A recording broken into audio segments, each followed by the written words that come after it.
Guys, I want to thank the following sponsors of the podcast. I want to thank GoHunt.com, my friend Cody Nelson of 25 plus years. I call him the glassing guru. He's the optics authority. He's the optics manager at GoHunt.com Gear Shop. If you guys have any interest in purchasing optics at all or have any questions, give Cody a call directly at 702-847-8747. That's extension 2. You can also email him directly at optics@gohunt.com or call him or text him on his cell phone, 602-399-3699. I want to thank Go Hunt Optics Department for their sponsorship of this podcast. I also want to thank the Go Hunt Insider. Remind you guys that if you go to gohunt.com/jscott, you're going to get a $50 Go Hunt Gear Shop gift card just for signing up. I also want to thank KUIU Ultralight Hunting. You can find out more about KUIU, which is the gear that I wear on all of my hunts. I also wear it on my fishing trips. Pretty much everything I wear. You can go to their website, which is KUIU.com, KUIU.com, to find out more. It's also a direct-to-consumer website, so you won't find this in any retailers. You can order directly off the website. Go to KUIU.com, KUIU.com. Phonescope.com, use the JScott20 promo code. You're going to get a 10% discount on all orders.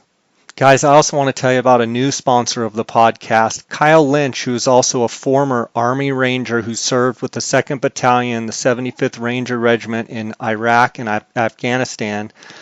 Kyle has also been a deputy sheriff and volunteer firefighter, and he is really involved on the tactical side. He is actually co-owner of a company based in Georgia called Armageddon Gear. They do a ton of stuff that serves the military and commercial, tactical, and competitive shooting markets. But he has designed a really cool elk call carrier, and he's launched a new website called allelk.com. Go check out the Bugle Mule. The Bugle Mule is a mouth call elk call carrier that is he's made it where it fits right out on the outside of a bugle tube. It carries up to 3 calls. Go check it out at allelk.com. For a limited time, the J. Scott Outdoors podcast listeners can get a 10% discount there at allelk.com. Put in the promo code JSO10 for 10% off. I want to thank allelk.com. I want to thank Kyle for his service to our country, and I want to thank him for the sponsorship of this podcast. Guys, without these podcast sponsors, I wouldn't be able to put the amount of time that I do into this. So I want to thank them, and I want to thank you. Let's get right into the episode. Welcome to the J. Scott Outdoors podcast. Today we have a friend of mine, Chris Rowe from Roe Hunting Resources. I've known Chris for a while now, and Chris is a wildlife biologist and really has his finger on the pulse of animal behavior. Chris, Roe Hunting Resources focuses on animal behaviors, and one of the things that I specifically like about what Chris is doing at Roe Hunting Resources with his content that he has online through his modules, he has elk modules, deer modules, and turkey modules, is he actually focuses on what exactly the animals are saying. And one of the things that I can benefit from that is, you know, not just out there making elk calls or not just out there making turkey calls. I can actually go, oh, this is what the animals are saying, or this is what the animals need to be hearing right now, instead of just making a, blind cow call. Chris's modules have really helped me, and I'm excited to have him on the show today to talk about Roe Hunting Resources, and specifically today about his elk hunting module. Chris, how you doing? Doing all right, brother. How are you?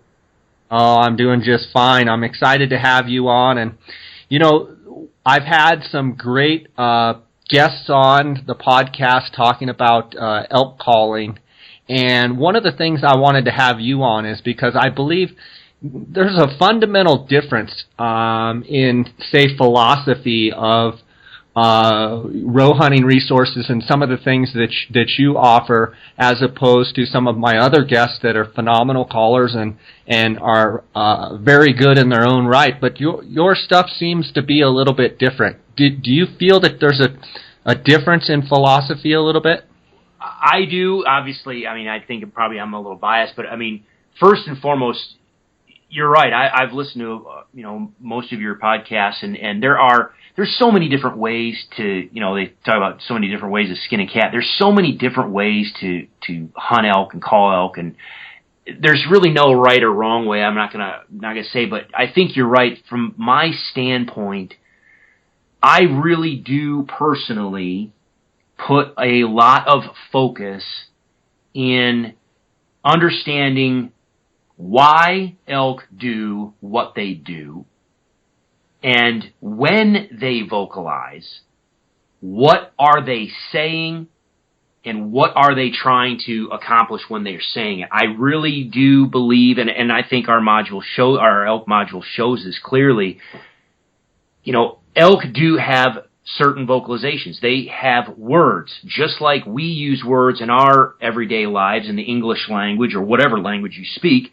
Elk are the same. They are a very dynamic social species, and they absolutely have specific vocalizations that they use for very specific purposes, and they expect a very specific outcome from that vocalization. And for me, understanding what those are, why they say them, has allowed me, because this I think is another difference for Roe Hunting Resources in the fact that our module, I hunt by myself. I hunt solo. I do not hunt generally with another group of guys. I do not have anybody calling for me back behind me. And if I do go hunt with somebody, sure, I will call for them and with them. But 99.9% of the time, I'm the one doing the calling and I'm doing the shooting, which means I have to put an elk in front of me, in front of my effective range, in front of that opening. And I also hunt on very heavily hunted public ground to where, if I call too much, or if I call a lot, or if I get an elk worked up and he's bugling his brains out, in 5-10 minutes there's going to be another hunter coming down the ridge, and that just gives it a chance to blow the opportunity. So I think my approach and what I teach and what I share on Roe Hunting Resources is more of a focus to what are they doing, why are they doing it, understanding why they do what they do, so the solo hunter can go out there and have a high level of confidence to say, okay, if I blow a cow call, not only do I know what cow call I'm going to blow and why I'm going to blow it, but more importantly, I know what the elk is going to perceive, I know what they're going to think, and I should have a reasonable expectation of what the outcome of my engagement is going to be. And that way, and when you start to understand why elk start doing things, I think it gives you much more flexibility in any situation that you're in to adapt and change to the situation and do what is needed to get that animal in front of you. And I talk about call them to your toes. I like calling elk to 10 yards and killing them point blank, and that's what Roe Hunting Resources elk module is about. Yeah, and I think, the other thing I might point out about the elk module is, there's all kinds of advanced resources, there's tons of educational, but one of the things that I think is so incredible about the module is the fact that everything that you talk about, you have video to show the elk doing that sound or acting in that certain behavior, so that, and that's what relates to me so much, is that, I can watch your elk behavior, I can watch the see you first, the doorway, I can listen to all of the different cow elk and bull elk vocalizations where you've broke down specifically on the module per video. You've got the chirp, the mew, the lost mew, the assembly mew, the demanding mew, the selfish mew. You've got, and many more. You've got contact bugles, dominant bugles, chuckles, check bugles, roars. I guess my point is you have dissected elk vocabulary and elk behavior, and you're able to show that with video, which to me, I'm kind of a visual guy, and I kind of need to see it, and then I need to kind of hear it, and then go, oh, I've heard that all the time. That's what, Chris is calling a challenge bugle, or that's what he's calling a selfish mew. And, oh, I've heard that. I thought that was the estrus call. Oh, now I see it. And now I can relate to what I've seen in the woods. And I think that's what's so awesome about Roe hunting resources. And I think that's some of the every season before elk season, when I spend a lot of time on Roe hunting resources in the elk module, that's what I take away from it. Well, I'll agree. I mean, I'm glad you brought that up, because for two reasons. Number one, the real easy one is I've always been the type of person, I started my career out as far as, this type of stuff, giving seminars. And, I've attended a bunch of seminars over my life, and anybody can get up and flap their gums at you. And some people are better at it than others. But unless you see it happening, a lot of times you have this doubt in your mind. You're like, I don't know about that. Well, that's the whole point of why we do the video. I can flap my gums and I can tell you anything I want to tell you. But it's not until I can show you, say, okay, if I'm going to talk about a glunk, or if I'm going to talk about assembly mew or whatever, then I can say, here's what it is, here's what it means. Don't believe me. Don't take my word for it. Watch this next video, or next 5 or 10 or whatever, and watch the elk do it themselves. But more importantly, watch and listen, and then watch the body language, watch the posturing, and watch the other elk react to that. Now, that's what I love about it. But the other thing that I hope, and you and I have talked about it before, you just nailed it, that everybody learns differently. Some people learn by reading. Some people learn best by doing. Other people learn from a visual. Well, what we try to do with our videos is do a little of everything. We try to have it to where it's very visual, so that way you can hear it, you can see it, you can practice with it, and you're not practicing with me. You're practicing with a cow elk. You're practicing with a bull, or you're practicing with 10 other bulls, or whatever. So yeah, I having the video, and that is also why we do everything online, because the module is like a library. So, we were talking about before this, I'm literally sitting in front of my computer right now, and I've got about a dozen new videos that I'm working on that are going to be uploaded to the elk module this summer. It's, you have instant access to so many video resources that you can't do with a book, you can't do with a magazine. You can do it kind of with a DVD, but then you have to keep buying a tangible item. With what we do on the line, man, you can take it with you wherever you want it. Well, yeah, you can use it on your mobile device. Yeah. I mean, you can be in elk camp if you have service, and you can be pulling some of that stuff up to get, refreshers of, what just happened that morning, and, oh, this is what they were doing. Yeah. No, I'm proud of it, but I'm glad you like it, and I know that a lot of other people like it too, and so... and not to mention to have the forum where it's Roe Hunting Resources members, it's subscribed to the elk module, being able to ask questions and chat with each other, having watched some of the videos and listen to some of your explanations and be able to, dive into it deeper. And not only that, have you come in and, kind of, lead the conversation along, is a incredible resource. Chris, one thing that when I first heard it, it just blew me away, and it really made a lot of things, kind of come full circle. And that is talking about your elk behavior, talking about the doorway, talking about see you first, hear you second, smell you third. Can you talk to me a little bit about those things? Yeah, you bet. I truly believe that I don't care if you listen to anything that I talk about on my calling. I don't care if you're the best caller in the world.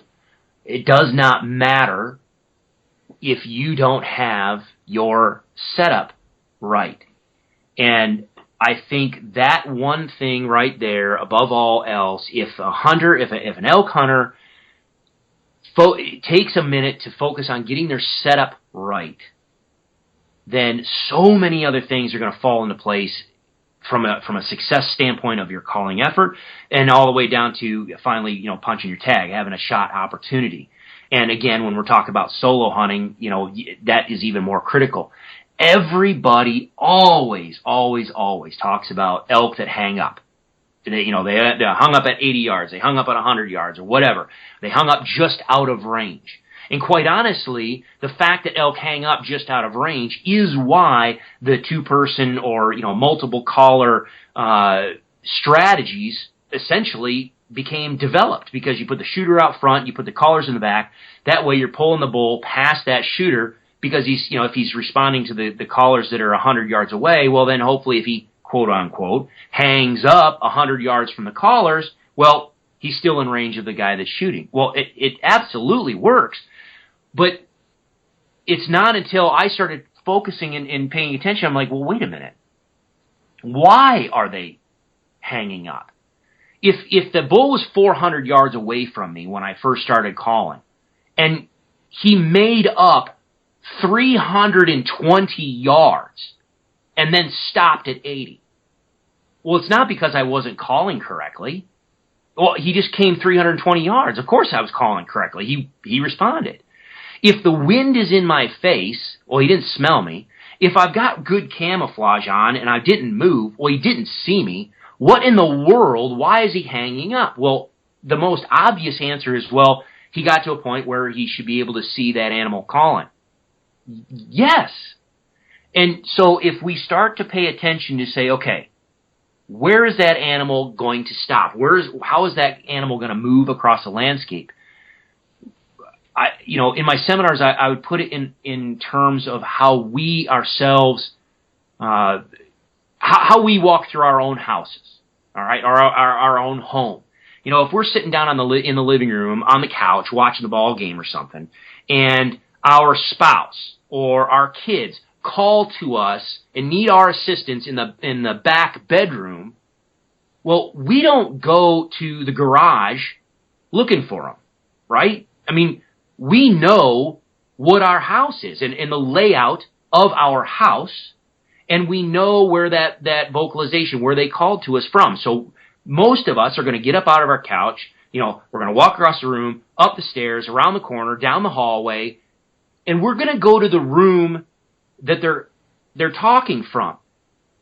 And most people get that concept. They're like, okay, well, yeah, the bedding area on a mountain is their bedroom, and that meadow down below is the feeding area, and the elk trail that goes up that ridge, that's their hallway. Most people get that concept. But where I take it a step further with the doorway principle is saying, okay, let's go from there. Let's think about what you and I do. If we get up out of our chair and we go up the stairs, around the corner, down the hall, and we get to the bedroom where we think our wives are calling to us from, what do we do? If you think about it, most of the time, and most of these things happen almost instantaneously in our brain, we get to the doorway of that room, and we instantly go visual. And it happens in milliseconds. If we get to the doorway of that room and our spouse is standing where we can see them, we instantly see, we recognize, and if they're doing something, we instantly go, oh, there you are, that's what you're doing, you must need help, and we continue on into that room and we go and we engage them. But say we get to the doorway of that room and we step in and they're nowhere to be seen. Do we, either, walk into the room and we just circle the room around and around and try to, find them? Or do most of us pause, vocalize, say, where are you? And then wait for a response. And then maybe they're in the closet and they say, oh, can you come in here in the closet? Oh, okay. I can't see you in the closet, but I hear you in the closet. So now I'm going to move through this room. I'm going to move through the doorway. I'm going to move across the room, and I'm going to go to the doorway of the closet, and then I'm going to reevaluate from there. if you think about it, most of us do that. We pause at that point where we think we should be able to see whoever's vocalizing, to us, and if we don't see them, we pause and we either vocalize, we pause, we wait, and we try to figure out what's going on. Elk are no different. The only thing that we need to do is flip how we assess our setups. And the one thing that I tell people is, most of us, bull bugles a long way away, we call, he responds, we make up distance, he makes up distance, and at some point, it's going to be close enough to where we need to get set up. Most of the time, we fall back on ourselves and we say, okay, where do I need to set up so I have, the most shooting lanes? Or where do I need to set up to where I can see him approaching?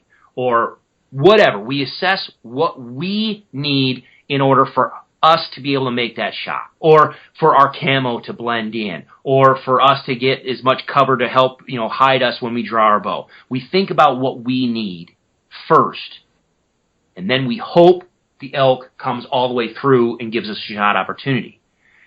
Unfortunately, most of us don't stop to think, okay, that elk is walking through his house. Where is the doorway to the room, quote unquote, that I am calling from? Where is he going to naturally stop? If we stop and take 2 seconds, and it takes a little practice, but you'll get it. If we take 2 seconds and assess what's around us, where the bull is coming from, how he's coming, and what he's walking through, if we take 2 seconds and go, where is the natural opening where he is going to stop to look into this area, if we identify that first, then make sure we get set up within effective range of that location or that area, it absolutely blows your success rate out of the water. I mean, it just absolutely, your success will go up exponentially, because now, not only is that elk going to walk right to where you think he's going to walk, not only is now you're set up to where you have a clear shot opportunity at that, but more importantly, you don't have to make any sort of vocalization to stop the bull. A lot of other, people say all the time that, some of the problems they've had is, that animal's walking through and walking, and they try to stop him, and either can't stop him and he walks right through the shooting lane and he's gone, or when they make a vocalization, they try to stop him and he spooks a little bit and he shifts and turns or moves, and now he's out of position or he's at a bad angle, and now he's looking straight right through them, and now they can't draw their bow, they can't get a shot, and the setup's blown. If you set up within range of that doorway, you don't have to say anything, because he's naturally going to pause there. It's a beautiful thing. Once you start looking at it from the doorway principle, your setups, that is, I think, the number one issue that most people have, with their success each year, is just making sure their setups are correctly, and that's what that doorway principle talks about. That's awesome stuff. And Chris, give me an example of, say, what are the majority of the doorways that you see? Give me kind of a, is it a meadow? What is it that you look for in that scenario? 90% of the time, it's a transition between cover. So, you like you said, the meadow. If you know the elk are coming out and feeding in a meadow, say they're going from thick, dark timber out into a meadow. Well, the doorway itself very well could be the edge of the meadow. If the timber is so thick and dark, they might have to literally walk out, poke their head out of the timber, and look into that meadow to be able to see where something is. Or you might have, they might be in that thick bedding area, that thick, nasty, dark green timber, but then there's an aspen stand. And that transition between the dark timber and that aspen stand, or that aspen stand into an open meadow, it's that transition point. Most of the time, for me, I've seen it's just that transition between the type of cover, how dense and thick it is. Sometimes it is terrain. Sometimes they'll come up and they'll poke, maybe you have a bench, and either they're below the bench, they're above the bench, or whatever. They come up and they'll stand right on the edge of the bench and they'll look over, or they'll come up to it and they'll just peek up over the top or over a saddle. Sometimes it's terrain, but generally speaking, it is at that transition point where they can't see from, they can't see in from where they're coming from. And it's that point where they can step out and now they have visual clarity to be able to see where you're calling from. Sometimes the doorway is, 10 yards. I mean, it's a very short, tiny, defined little point on the map. Other times, like, you're talking, hunting some of these big, well, for you down in Arizona, sometimes these big open stands of ponderosa pine, or for some of us that hunt big stands of aspen, sometimes they can look 200 yards out across that open country. If that's the case, they could stand 200 yards away. Well, now I've got to try to figure out, okay, how can I position myself to where maybe I've got some thick, nasty stuff behind me. Maybe I have a clump of thick garbage blowdowns or just a patch of timber or something, some sort of feature that is going to block his ability to see beyond it in order to get him to come across that. But it's usually that transition zone from one cover type or one cover density to another. Do you think having good setups and being able to recognize the doorway is more important or equally important as sounding really good with your calls? To be honest, as much as I talk about calling and effective calling, I will say that your setup is more important. And the only reason why I say that is we've all been there, to where either A, we've got a buddy that just can't call to save his life and just sounds horrible, but yet somehow he or she's successful. But more importantly than that is you're dealing with testosterone. You're dealing with an animal that's ramped up and starting to get in that breeding cycle, that breeding urge. You've got younger animals, you've got older animals. Sometimes that testosterone it's crazy what they will do and what they'll respond to. And there's some animals that just sound horrid anyway. So even if you're not the best caller, as long as you've got the intent right and you're calling from the right area, again, there's another example I give, and we can talk about it here in a minute if you want to, about, why am I saying what I'm saying and the sentences I'm building. As long as you're in the right area where calling makes sense, sometimes those bulls, especially the younger bulls, they don't care. They hear something, they're just going to come running in because one of the things I talk about is, you never make an elk do anything except maybe run away. All you can do is put in their mind what maybe they ought to do or what's in their best interest to do at the time. And when we're dealing with bulls ramped up on testosterone, you mentioned the see you first, hear you second, smell you third principle. The see you first, visual communication, body language is crucial for elk. And so it is in their best interest to be the first one on scene to make visual contact with, say, a cow that's vocalizing and if a bull wants that cow and there are other bulls in the area, sometimes the first bull on scene is the one that has the best opportunity to take that cow and pull him into her harem or his harem. So you can be a bad caller and still see success if you get your setups correct. Because the flip side of that is equally, well, I guess not true. You can be the best caller in the world, but if you don't have your setups right, you won't be successful. You just won't. Yeah, that's what you're saying there is really, nobody else is saying that, and that's I want to expose that because I think that's such a fundamental thing that, people focus so much on trying to sound good.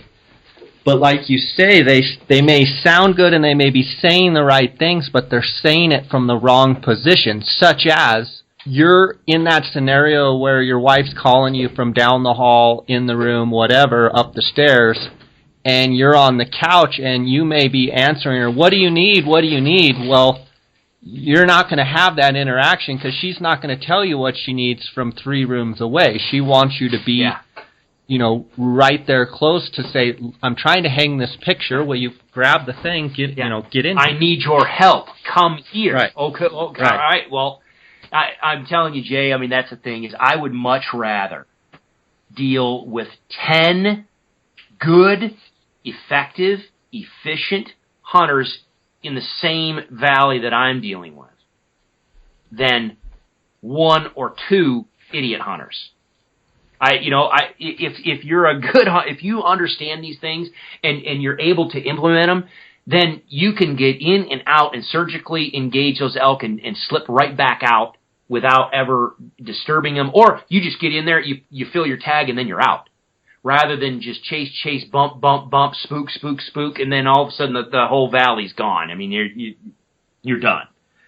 Yeah. So yeah, no, I'm with you, man. Yeah. Awesome stuff.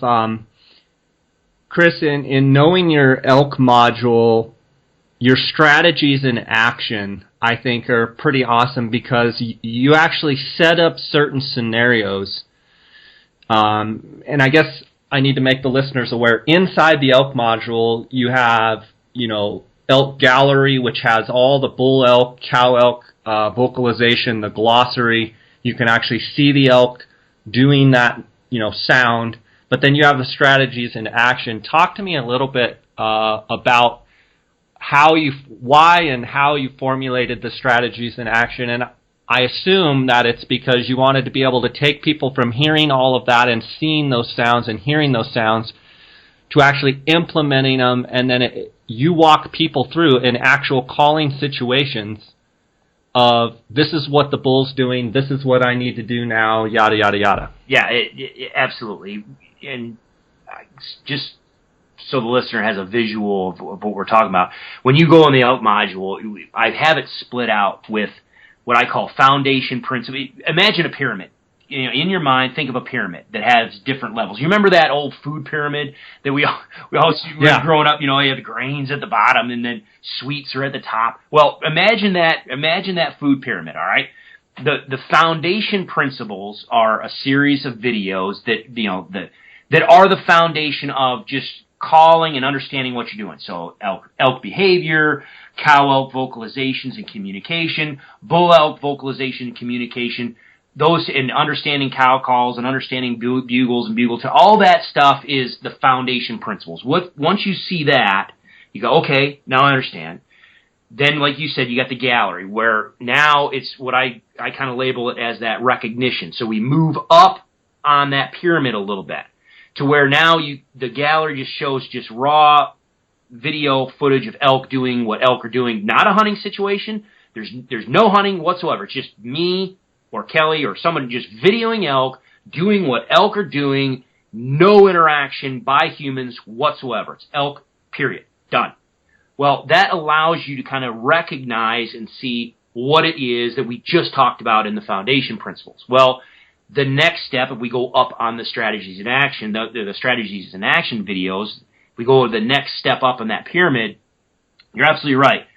We talk about the foundation. Okay, here are the meat and potatoes, nuts and bolts of what we're talking about. Okay, you went and you looked in the gallery and you can see, and now you recognize what the elk are doing. Okay, the strategies in action now is saying, okay, well, let's take that. Now let's put it in play. Let's go out into the field and let's do it. We're going to use the doorway principle. We're going to use the see you first, hear you second, smell you third. We're going to use it.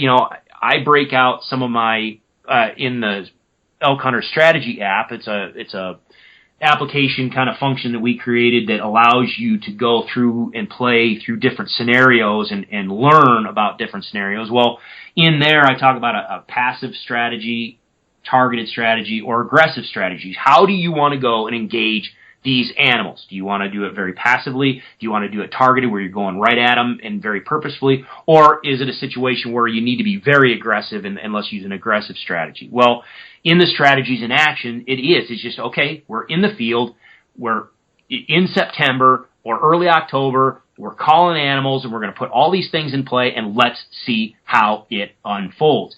And some of the videos are me just going out there and calling and we see what happens.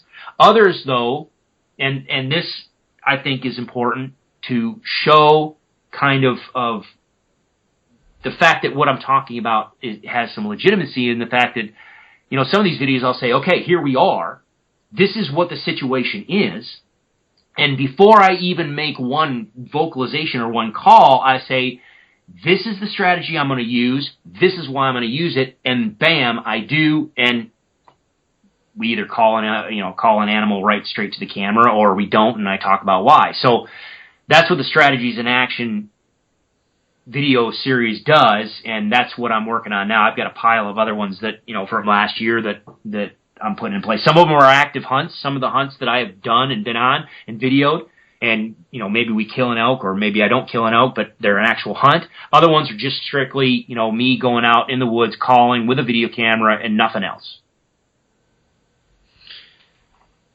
Yeah, and let me ask you a question. You've spent some time in Arizona, and you've spent some time hunting other states. My question would be, let's compare, let's say, Colorado and Arizona.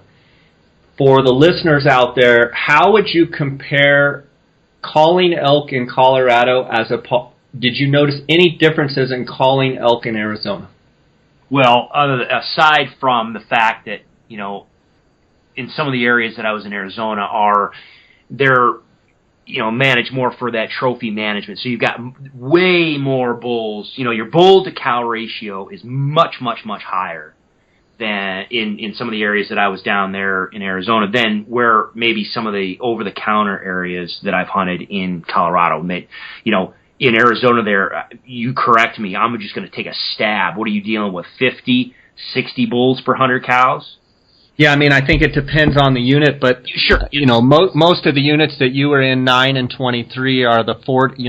They try and manage for, I believe, 40 to 50 bulls per cow. There you go. So some of our over-the-counter areas in Colorado that I hunt, literally we might be 15 to 25 bulls. So you've got fewer bulls to deal with. And we're talking, just to be clear, 15 to 20 per 100, yes. And I was saying 40 to 50 per 100. Yes. Right. Yep. Right. No, good clarification. So right there, we're dealing with fewer bulls as far as the population goes, number one. Number two, also age structure. In Colorado, in many areas, you're dealing with a much younger age structure of bulls. But to be honest, I've had the pleasure of hunting Wyoming, Colorado, and now in Wyoming, it was not a trophy managed unit. However, I was very fortunate to be behind a gigantic private ranch. So we were the only people. When I say miles, I mean miles. So we were in the middle of nowhere.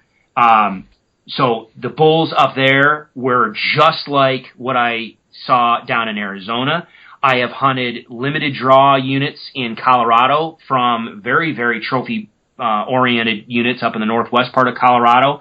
They are the same up there as they are where I was hunting last year in the center part of the state. It's a 4-point unit, so it's not really a quote-unquote trophy unit, but it just has a higher quality.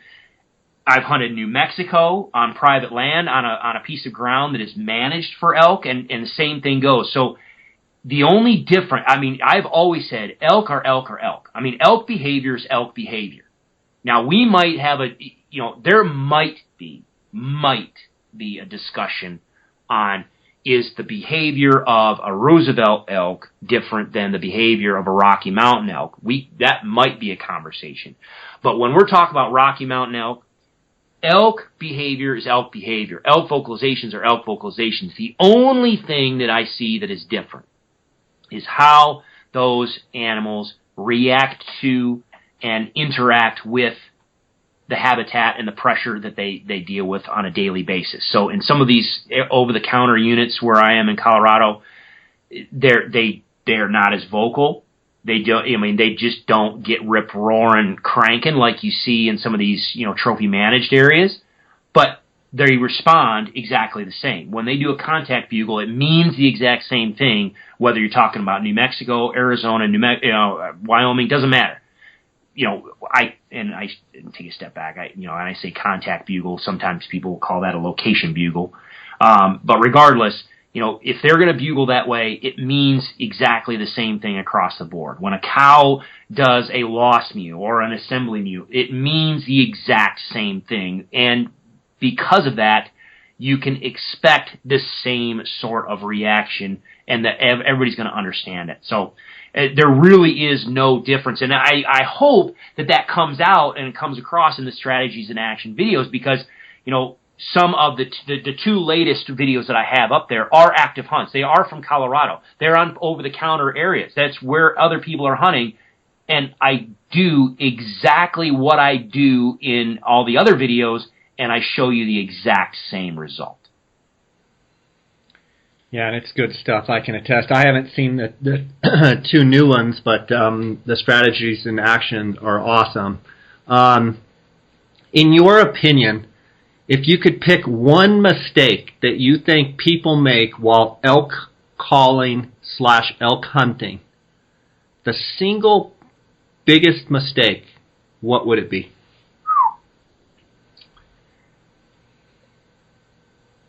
If we're talking specifically with calling with an application of calling while elk hunting. Yes. It is going to be a very strong toss-up between just bugling bugling way too much and too aggressively for no reasonable purpose, or just throwing way too many cow calls out there. Just all sorts of people say, I want to sound like an elk. And in their mind, that means just making all sorts of sounds and just throwing them all over the place.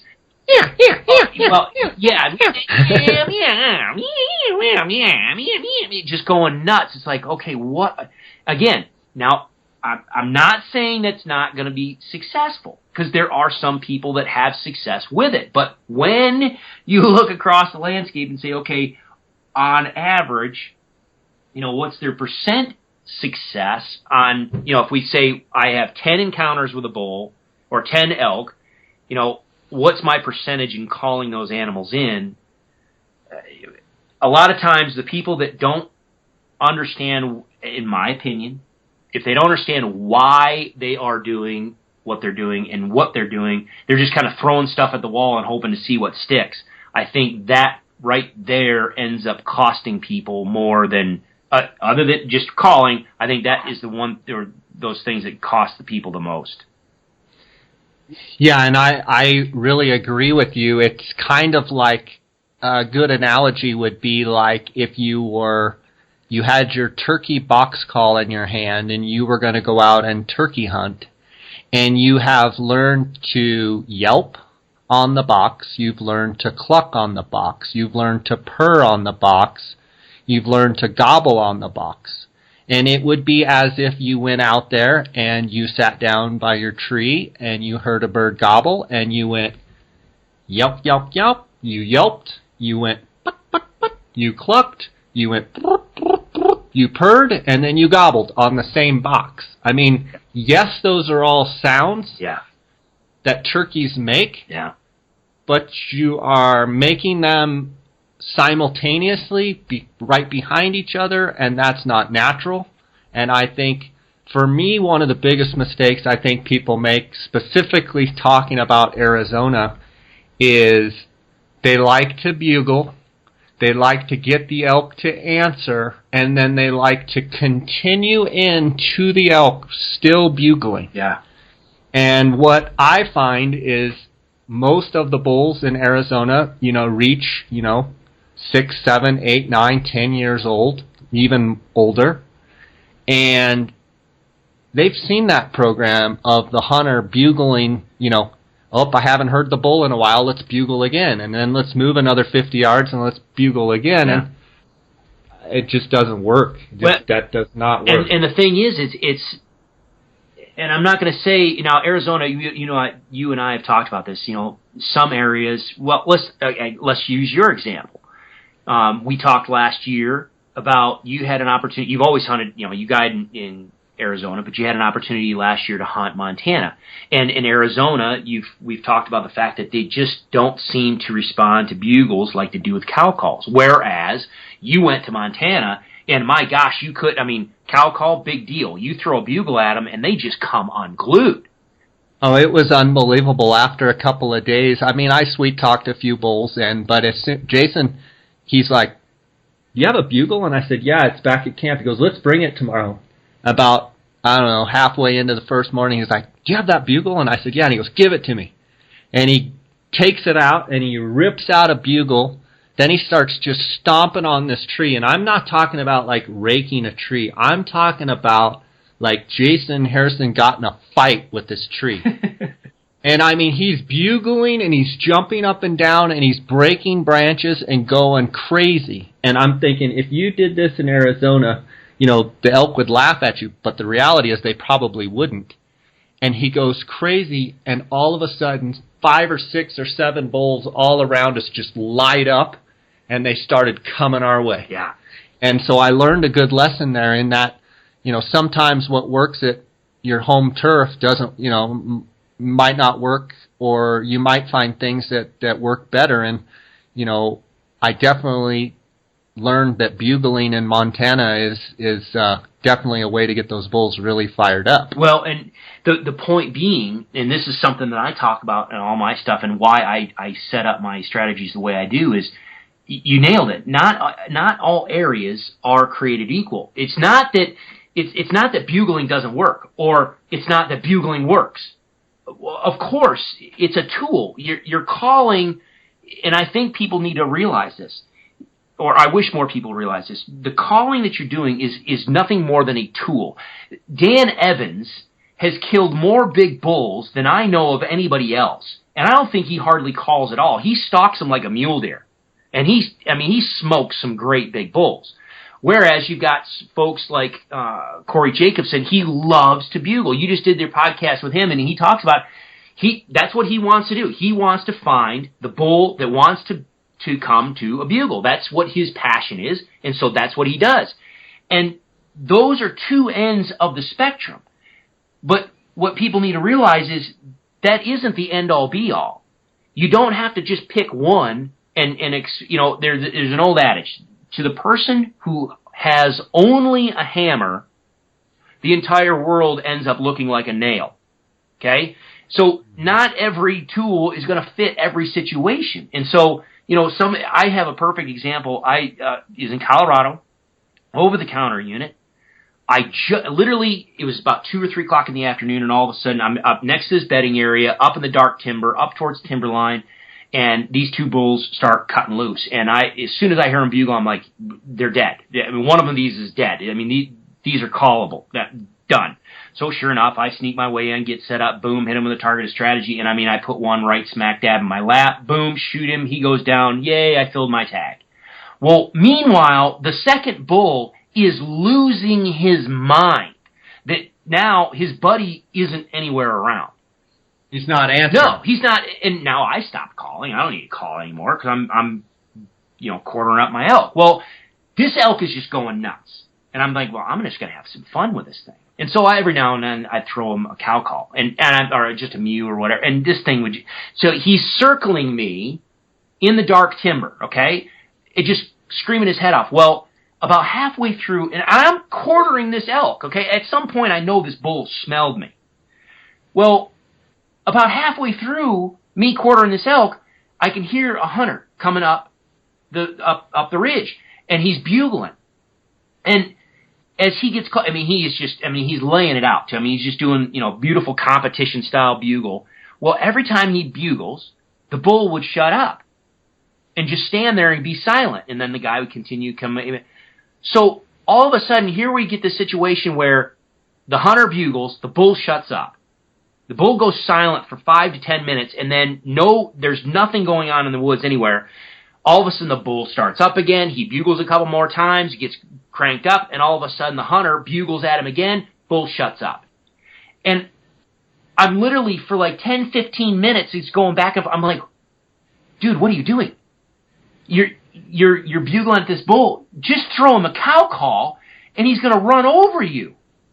And I finally did. I just, at the top of my voice, I just yelled across the woods. I was like, use a cow call! Bull bugles at me, I was like, if you get stuck on doing the same thing over and over again and not realizing that there are other tools in the toolbox, you're going to limit yourself.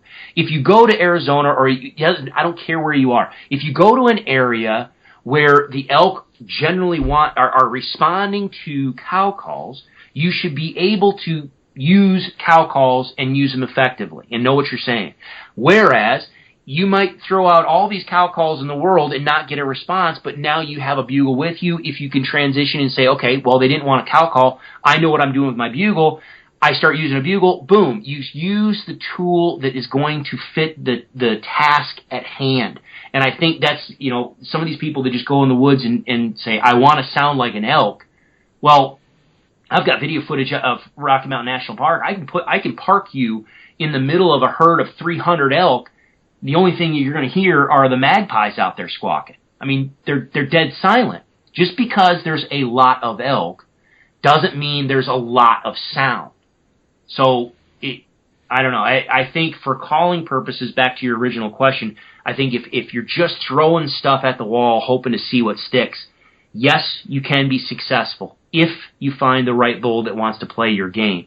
But in some of the areas, at least that I know that I hunt, you might be walking by 1, 2, 3, a half dozen elk in the woods that you never even know they're there, that are willing to work a call, but just not the ones that you're throwing at them. Sure. And I think that's where the elk module, Roe Hunting Resources, really comes in, and it's worth its weight in gold. I want to commend you on the job you've done with it. It's unlike any resource I've seen. And I want to thank you for being on today, but I want to give you a chance to let people know where they can find you, Sure. How they can find you. And I just appreciate you being on with us today. Yeah, no, I appreciate you. No, I always enjoy talking with you. But no, if people want to check it out, like I said, it's kind of like basically what you do is you subscribe and you kind of get like a library card. So, it gives you access, and then everything that's in there is open for you to look at. And like I said, I'm building more stuff right now, and I'm constantly adding it. So, yeah, I like it. I'm proud of it, but it's a work in progress, and I'm still not satisfied with all the stuff that I could have in there, and I'm working on that. So, but if people do want to check it out, it's just roehuntingresources.com. It's ROE huntingresources.com.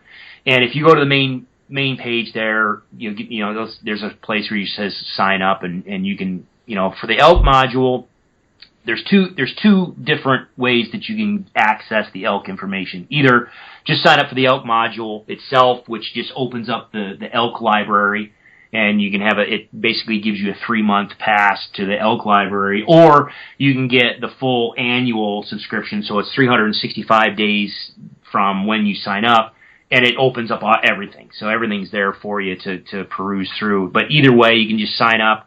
And when you say everything, not to interrupt you, but when you say everything, what you mean then is the full turkey module, Sure. which goes through all of the turkey vocalizations and all of the turkey behaviors, Yep. and the deer module, which goes through all of the white-tailed deer behaviors and all the cycles of the rut and the noises they make and the behavioral patterns and such. Yeah, and that's a good clarification. Yeah, and by far the biggest module is our elk. That is where I started. That is my passion. That is what I focus on. Turkey, I've got some stuff in there, and then deer is just, there's a few things in there, deer, and I'm going to do some more with some of the habitat stuff that we do here in Kansas. But regardless, the elk module is by far the largest one, and the one that I add the most to. So, and like I did for you guys with the turkey one, anybody that listens to this podcast and wants to sign up, if they go, there's a spot, if you click to sign up, there's a spot lower down on the information page that says if there's a coupon code or discount or whatever.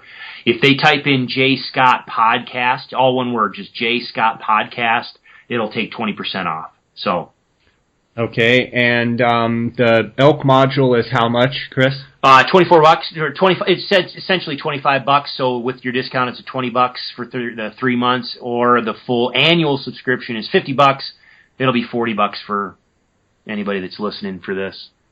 And just so the listeners understand, I mean, this isn't like 2 or 3 videos. I mean, this is like 30 or 40 videos, and maybe more, specifically, having elk demonstrate the mew, the lost mew, the alarm bark, the aggravated whine, the frustrated whine. I mean, all these different sounds, and bulls chuckling, glunks, huffs, alarm barks, Yeah. So, you, in your humbleness, you weren't exactly spelling out. I mean, we're talking a lot, like hours and hours worth of resource here that you can learn. And so I just wanted to be clear on that because, this elk module is phenomenal. And, from the very first time I went on it years ago, I've loved it, and I appreciate you doing it. And I appreciate you offering that discount to the listeners, and appreciate having you on. They can also find you at rowhuntingresources.com, correct? And on Facebook? Well, yeah, any of, whether it's our website, Facebook, it's just Roe Hunting Resources. We've got a YouTube channel where I've got a pile of other videos on there, and that's just, again, Roe Hunting Resources YouTube channel. Instagram, yeah. If you type in Roe Hunting Resources in any of your most of your social media stuff or our website, it's going to come to us. So, Awesome. but yeah, you joke about that. Yeah, I mean, if someone went to the elk module and they wanted to start, from the first video all the way to the end, right now it's over 15 hours of video. So, yeah, phenomenal stuff. Where are you going to be found this year in the elk woods? Did you draw any tags, or what do you have in front of you this season? Well, that's actually an interesting question. No, I did not. I drew my tag last year, so I'm 0. I had no preference point, so I'm going to be over the counter in Colorado again. But right now, man, that is up in the air. We are Colorado's going through another year like it was 2011 to 2012, where we had a significant moisture year, and we've got snowpack up high, to where I'm kind of holding off, and I'm going to probably wait and see as we get towards, end of July and the beginning of August to see what conditions are, to kind of really hone in whether I want to go southern Colorado, or whether I want to go back to some of my, other areas in the central part of the state. So I really am. I'm going to be over the counter like everybody else is, but it's up in the air. It's up in the air of where I really want to settle in and go this year. So we'll see. Well, you'll be in Colorado somewhere, Yep. And look forward to seeing your new videos that you come up with this season. And I appreciate you being on. I appreciate you being a friend of the podcast, and look forward to talking with you again. Absolutely, always, my friend. All right, buddy. You take care, and until next time, God bless you, okay? All right, thank you. You too.